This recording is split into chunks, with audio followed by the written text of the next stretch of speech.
two videos in the one day, guys. Thought I'd just come on with another little update. Obviously you heard about the Sesco bid that we exclusively broke to you earlier on this morning on Sky Sports News.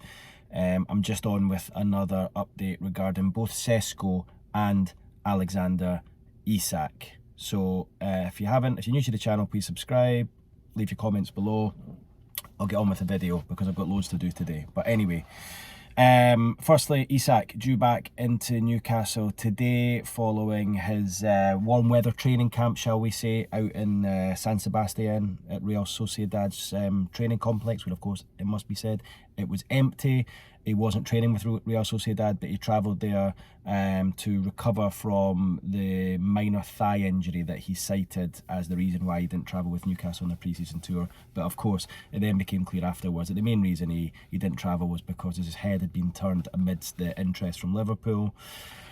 And he wanted to, what was the words? He wanted to explore a move away from Newcastle United. So he's due back today, I can tell you, into Newcastle ahead of the Newcastle's players return. They return on Monday from South Korea. I'm not sure whether they're back in training on Tuesday or whether the manager will give them a couple of days off, but they are due back in on Monday.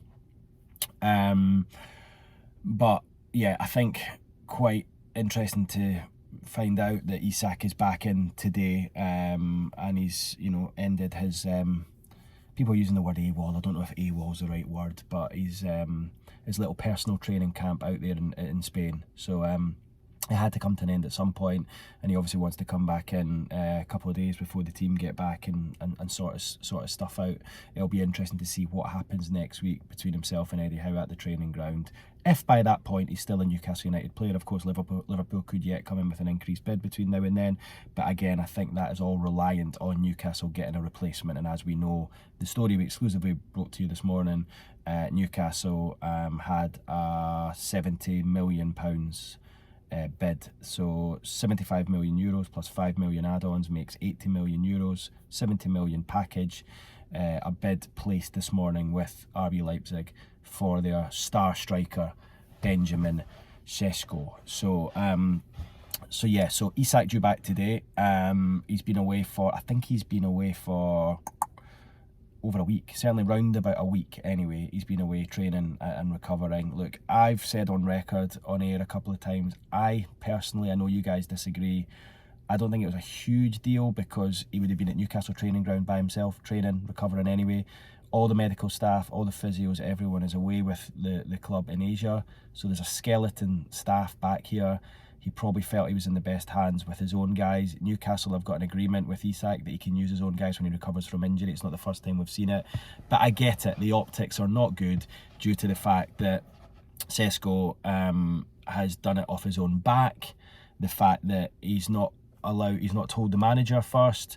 Eddie Howe said this morning in his press conference out in South Korea that he was made aware that Isak had travelled to San Sebastian through the media. So that's not good enough. You know, to not tell your manager, who has been a phenomenal manager for you, and he's been there for you every step of the way, and is still there for you every step of the way, still trying to protect you and still trying to help you.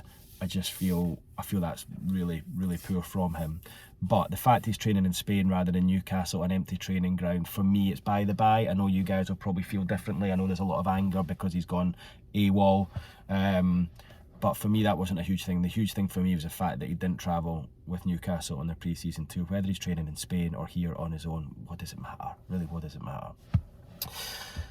So, Isak due back in today. I don't know if that was the schedule or the plan or whatever, but that'll be him back, and it'll be interesting to see what he does next week, whether he then returns back to training at Newcastle.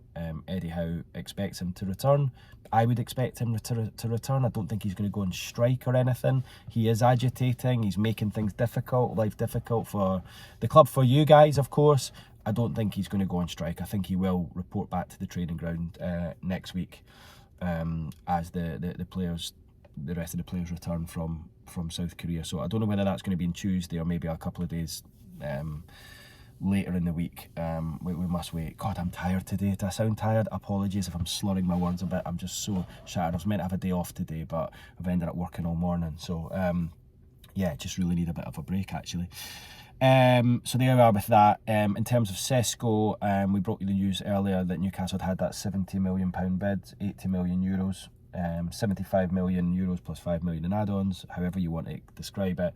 He has been left out of the squad today. He's been left out of the Leipzig squad for the friendly against Atalanta. My colleagues over in Sky Germany tell me, and the reason for that is not an injury, nothing wrong with him, it's purely because of the speculation surrounding his head. So that suggests to me things are getting real with this. Newcastle have put the money on the table, they've spoke to Sesco, they've laid out their plan to him. It feels like they've got a bit of a head start on Manchester United. As I said earlier, Man United, you know, trying to involve Rasmus Højlund in the deal. Could that deal be a little bit more confusing? I don't know. Is he waiting on Manchester United coming up with their offer? I don't know. But what I'm told from people involved in the deal this morning is that he's been impressed by both projects and he'll go to the one that works for him the best. So it feels like Newcastle have, I wouldn't say they've stolen a march, but it feels like Newcastle have put themselves in the mix and given themselves a real opportunity here to sign to sign Benjamin Sesco. So let's see what happens. I think that looks fairly significant, the fact he's been left out of sorry, let me just end that call. The fact he's been left out of the squad for their friendly match today, that would suggest that they don't want to injure him because they know that he's likely to be on the move now that an offer is on the table. So really interested in that. I feel that's a big development. Let's see how that develops. Let's see what their manager says after the match, and let's see if Newcastle can get one over the line, because what a signing that would be. And you would suggest if Sesco comes in, that'll allow Newcastle then to sell Isak to Liverpool. But then of course Liverpool are in a position of strength because they've made their offer.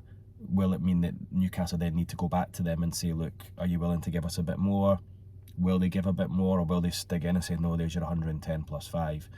Let's see what happens. It feels like Liverpool are in a strong position here, which is not what you guys wanted to hear. But at least if you get Sesco in, you've got a ready-made replacement and you've got someone who wants to play for the club, because it feels very much at the moment that Alexander Isak doesn't want to play for the club. There's still a lot of moving parts.